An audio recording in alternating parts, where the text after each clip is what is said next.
I have the 92 machine out here today. I'm going to take it apart and clean it because we're 3 years, at least 3 years overdue for a cleaning as well as a transmission refurbishment. I was about to say overhaul, but that's not really what it is.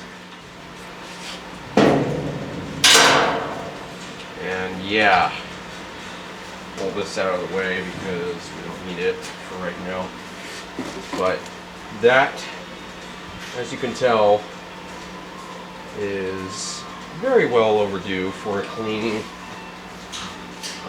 I might even I don't know, I'm taking the transmission out here eventually, so I might as well just pull this tub ring off and maybe pull the inner tub out. Definitely pulling the agitator out, because I know that's gonna need it here. Yep, pretty quickly. This is, I'm probably gonna throw this in the dishwasher on no heat dry, and this will need a ton of cleaning. Best to do this now in the summertime. Oh, I never mentioned either or recorded it, but I had to change the agitator dogs. When was that? I don't even remember. A few months ago at least. And I had to replace the holder cam inside too because that was getting cracked. So I put a whole new dog holder assembly in, as well as new dogs, and that actually came with a retainer ring on the bottom too to hold the dogs in place. I'm going to remove the bolt holding the agitator in place. The top piece came off first. The bottom should just pull straight up.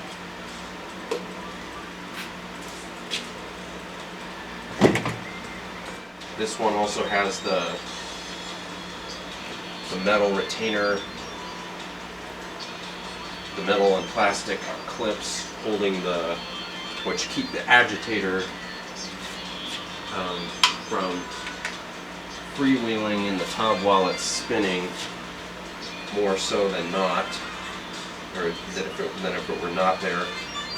And then the spanner nut, which I have the wrench for, can come out as well.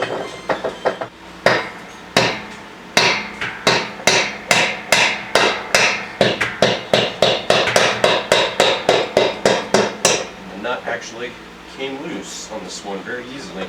That's a good sign.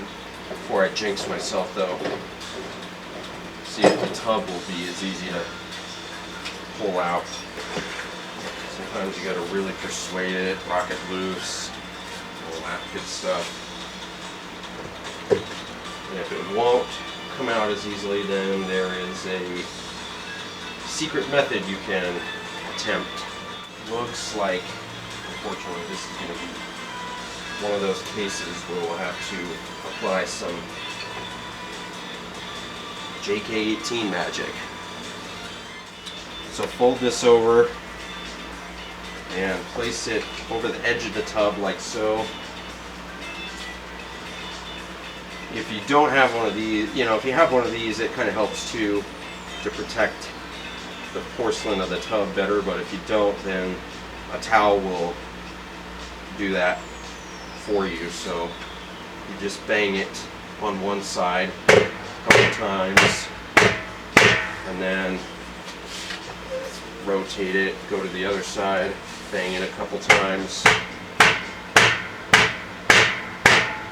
with reasonable force, not crazy, but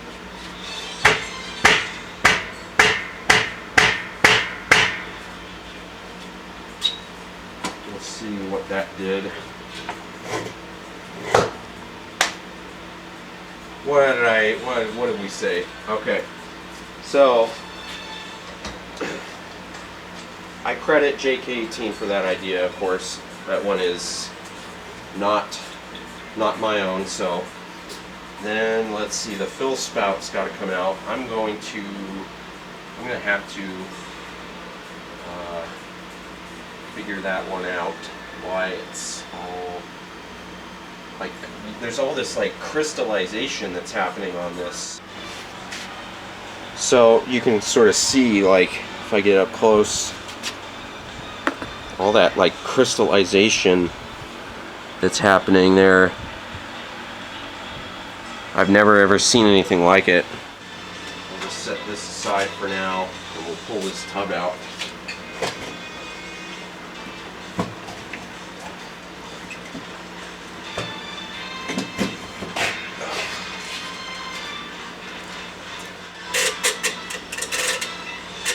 All kinds of stuff. I still have it plugged in too, by the way. Safety third, but you know.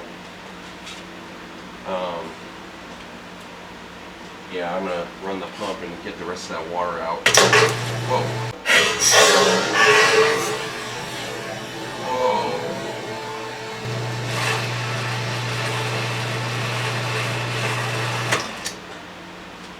That like shot a bunch of crap up.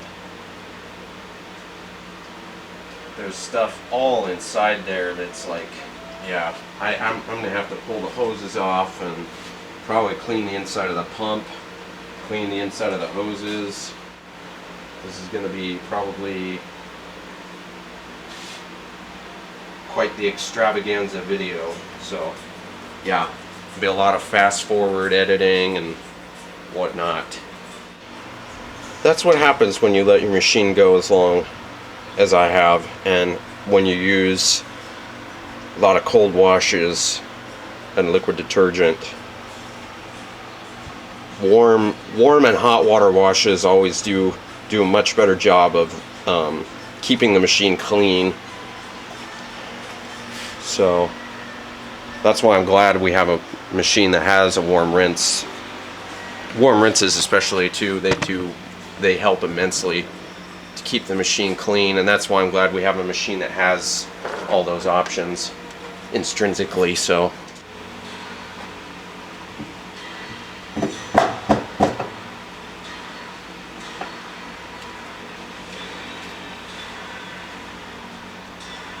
yikes.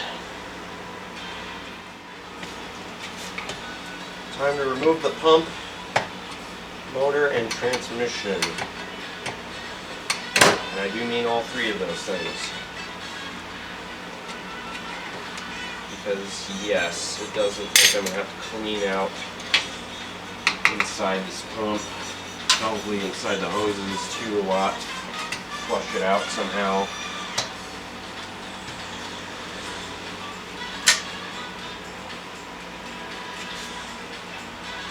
This old drain pump is still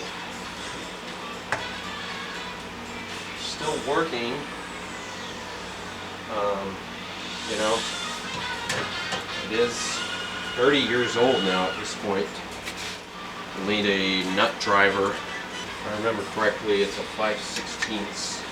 The nut driver provides a much more positive feeling in the hand. Har. Disconnect this terminal block. The motor. Capacitor wires. Pull out. Okay, with that out of the way, it's time to pull. I pulled the pump off, now it's time to remove the motor. You can pull, you know, you can just pull the transmission and motor out together, but it's easier this way if you just do it with those two separate. You always do the bottom mounting clip first and then the top clip. With the motor being loose now, you want to have your hand under it to support it, pull it from the motor or from the transmission. And yes, watch your torques. This does have the old style round coupler on it. This one I found it interesting that when I pulled this off, you know, however many years ago for the first time, and saw that this isolator piece was white, rather than black. It's like almost like a nylon something or other, but yeah,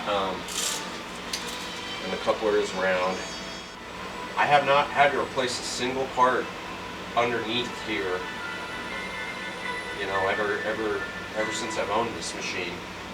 So I consider myself blessed in that regard. Alright, so what I'm going to do first is I'm actually going to pull the pump and hoses out so that that can be out of the way for when I go to pull the tranny out. Oh goodness, these hoses have been on here for a while.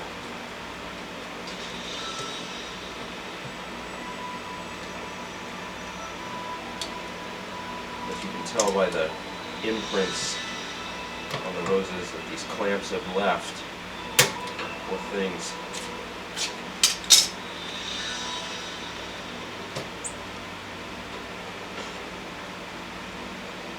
This is the pump. It's hard to really see in there with the light, but there's quite some sludge in there, so I think a good rinsing out would be imperative. At least a good rinsing out and flushing out of the hoses and whatnot.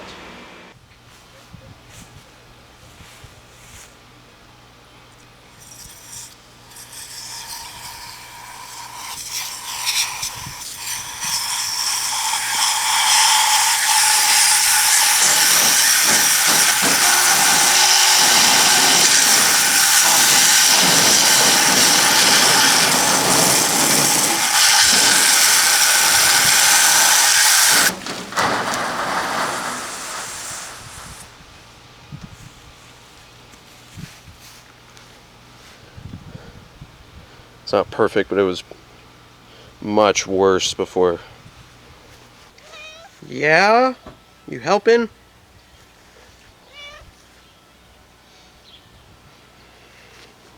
You want to say hi? Oh, she doesn't want to be on. Okay.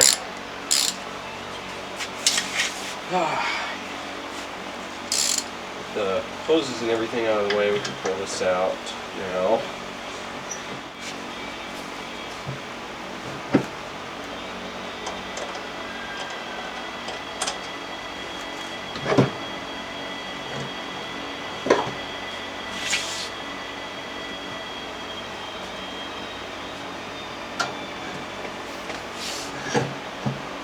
Pull the transmission out carefully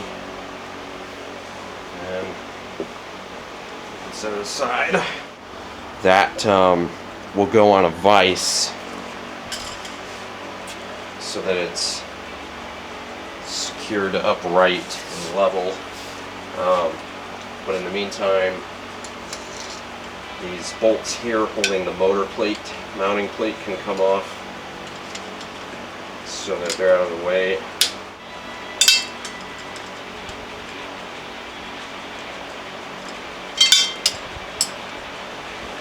This motor plate will need rinsed off, but that'll be later. So this can now go on the vice stand, which I do happen to have a vice stand handy, which is nice. Okay, so the transmission's out and on the vise. This thrust washer can pull off to reveal the C-clip, which we'll need to remove, of course. Just a flathead screwdriver.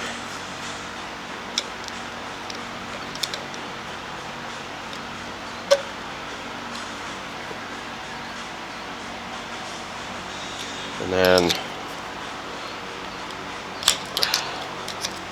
yeah, it'll take some persuasion. There we are. And then this, this, like, I don't know what you would call it.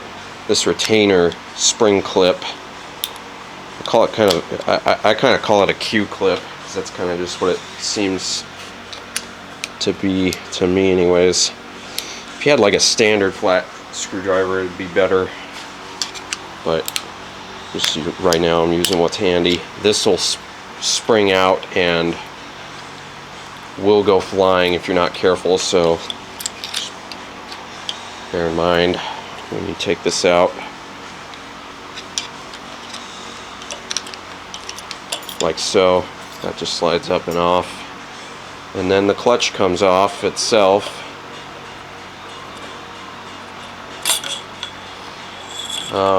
Normally it comes with a retainer ring on the bottom too, so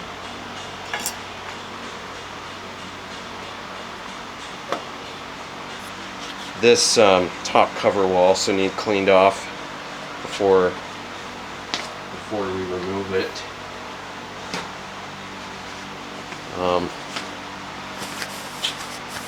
Or just wipe it down, I think. I actually cleaned this cover off a while back once. This one they do have the fill port for like a syringe to stick in there and shoot some gear oil in there. I love this label that's on this cover. Neutral gear case service part number 389244 OEM. Of course it's original.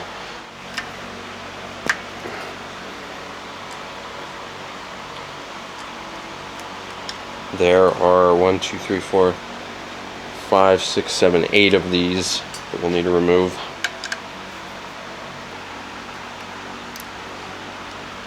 Alright, so this should separate.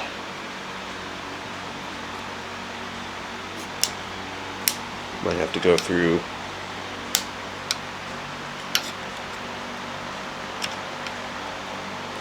and pry it off little by little. Yeah.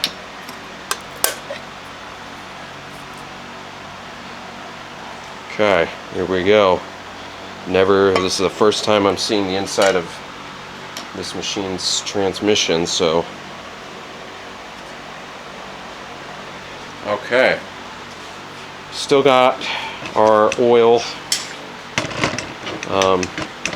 mainly intact, I think.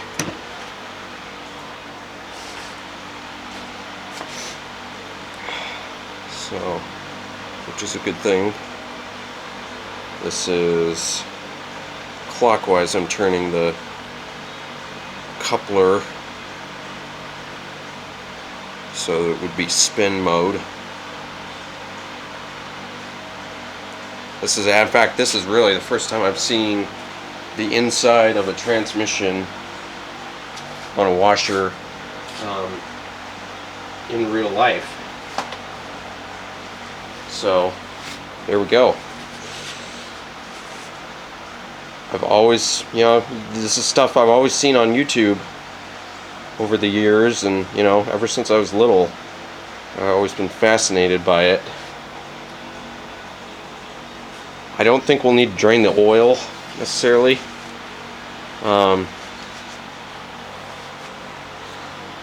Which is, of course, why we're going to be careful. Of course, doesn't look like it's ever really leaked out any oil anywhere either, so that's a good thing. We will have to, of course, scrape this old residue for the old material off before we apply a new gasket on. So, bearing that in mind, we'll kind of clean some of the oil out of here. Okay. So I got these put together. I never actually used these before, so I had to assemble them a little bit. But they come with 3 or 4 different attachments on here that you can use. There's one that's angled like this. There's one that's straight, and then there's one that's like a sharp, or it's like a right angle, anyways. So, and when you squeeze it, depending on how you orient it on the pins here, which pins you put it on, the way I've got it, if you squeeze it, it'll actually, the way it works, it'll actually separate the two sides. So that's what we need to pull this retainer clip out, like so. And we will set that aside with a towel probably. And then there is a retainer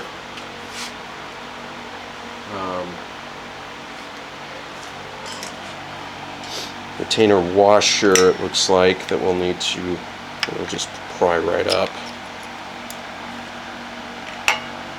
These things keep on towels since they got oil on them. And now, theoretically, this should just slide right on off, like that. So, that's the underside, and yeah, I'm very, very pleasantly surprised. Of course, it's to be expected with, a machine like this. You can't beat quality engineering. The spin gear on this one is still in good shape. So I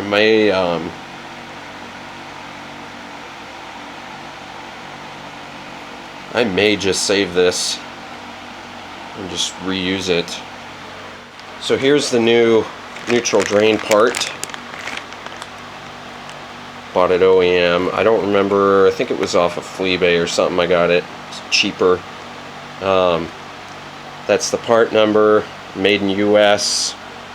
I got it. I got this last year, I believe, to have on hand because I knew that this was eventually gonna be something that would need to be done. So I actually bought 2 of these neutral drain kits.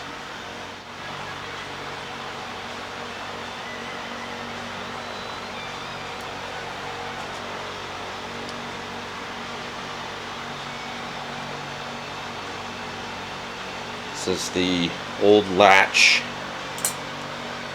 assembly.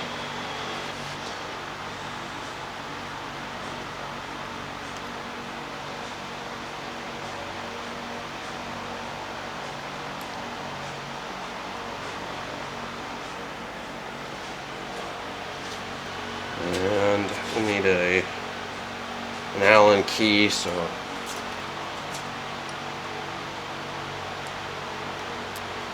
that's perfect.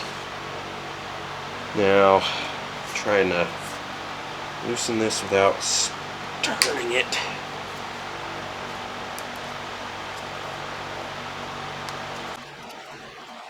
Just like so, then. That's why everybody's not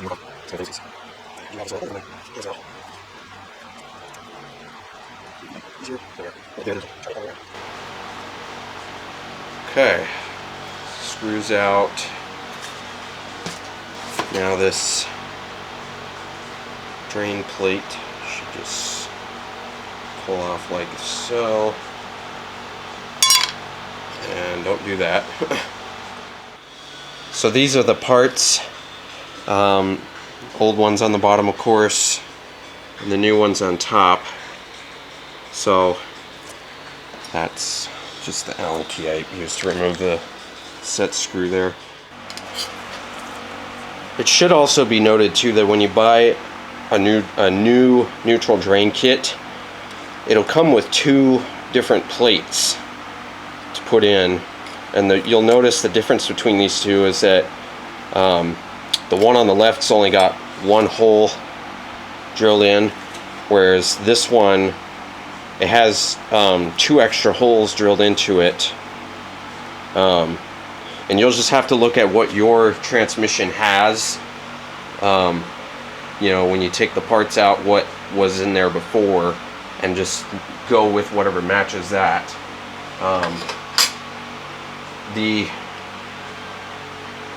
what the differences are exactly, I'm not, or why they're designed. Some are designed that way and some are different. I have no idea. You know, it's like if you even if you ask Whirlpool that question, they probably wouldn't be able to tell you either. So yeah,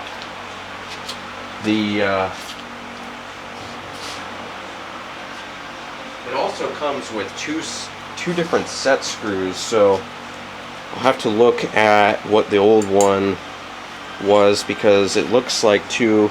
If you look closely, you can sort of tell this one is a little bit coarser thread than the other one. So for mine, this takes the coarser thread screw, it looks like.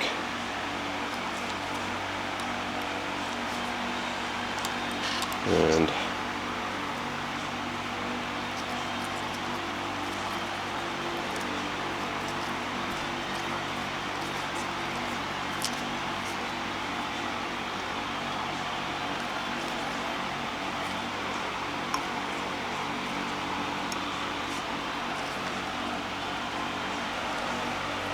I believe, if memory serves me correct, it goes like that. Yep, because that's where it catches. And these parts all do have an up orientation that's marked on them, and I don't know if you can see on that, but they do have an orientation they're supposed to go in. So just look for that and set them accordingly. I think this one goes in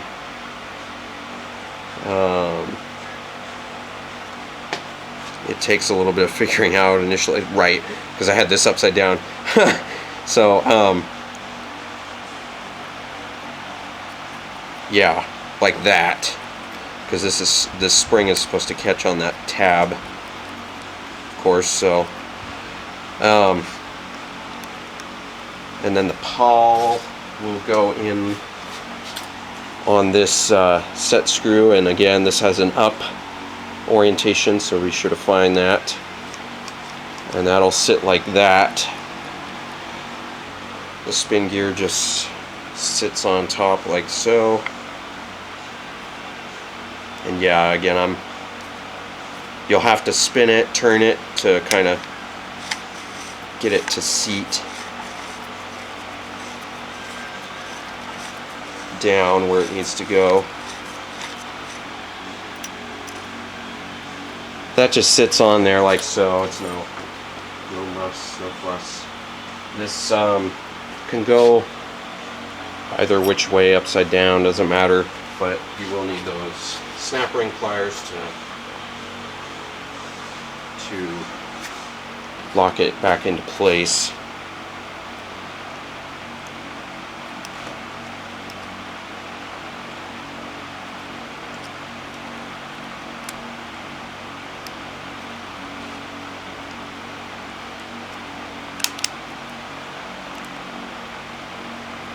Okay, so that should be good to go.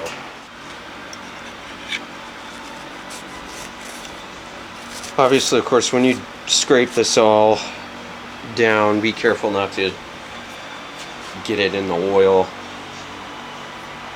It's like usually better to scrape away towards you or whatever. So, okay. I think that should work. Might be a little bit of odds and ends here to get, but there's like this, like, I don't know what's it, grease or what they used originally in the factory is left very like filmy residue. That should work, I think. We should be able to apply some RTV gasket maker. So this is the stuff.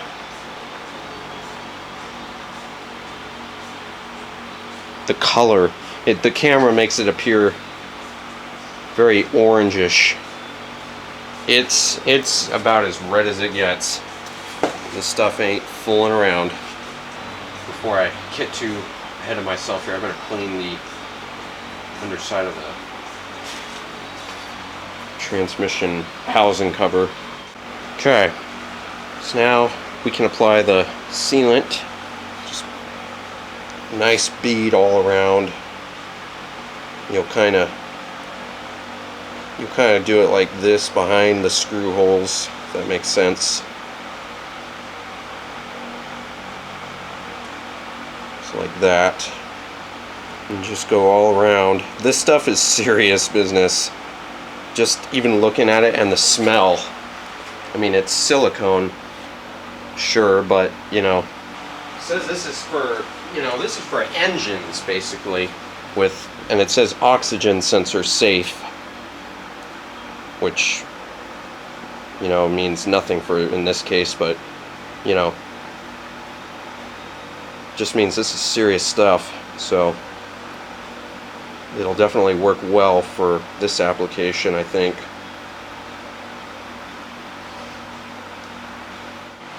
Now the cover can go back on, like so.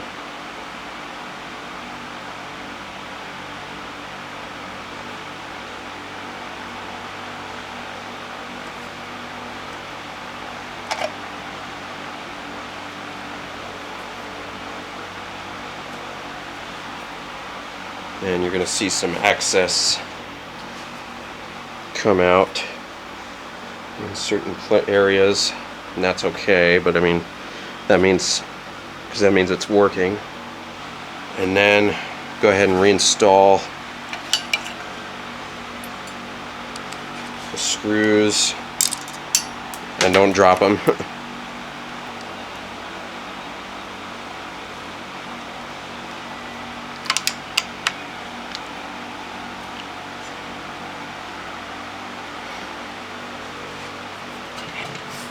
Okay, we're good to go.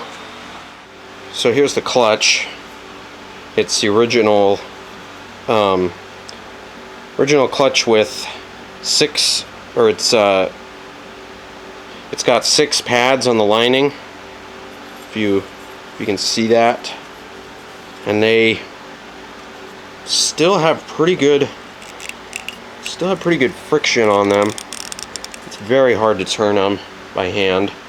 So, which is, you know, is a good sign. This plastic retainer ring pushes in like so on the bottom. It lines up like that.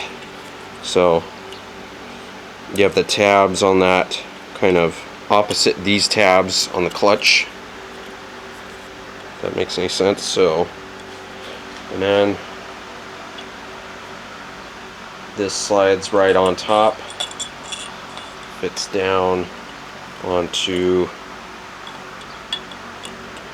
the clutch gear like so on top. Make sure it is seated though all the way. Wiggle it and turn it. You have to. This retainer ring goes in. It inserts into this hole right here.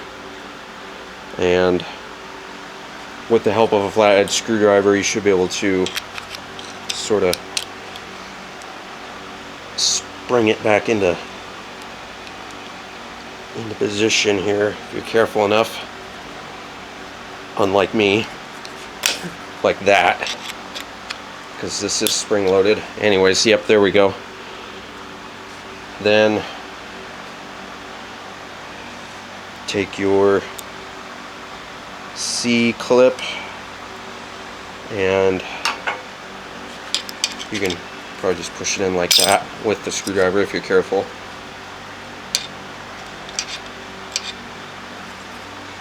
Pliers would probably work better, but yeah, that works. Do it the dumb way like me. Don't do it the dumb way like me. Then the thrust washer goes in like that, and there's like a tab under here. You could probably or a notch you could make out sort of in the camera. I try to usually fit that so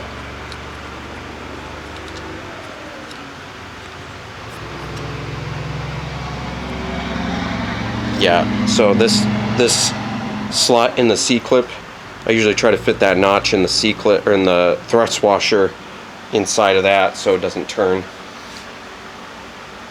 So now the clutch is installed.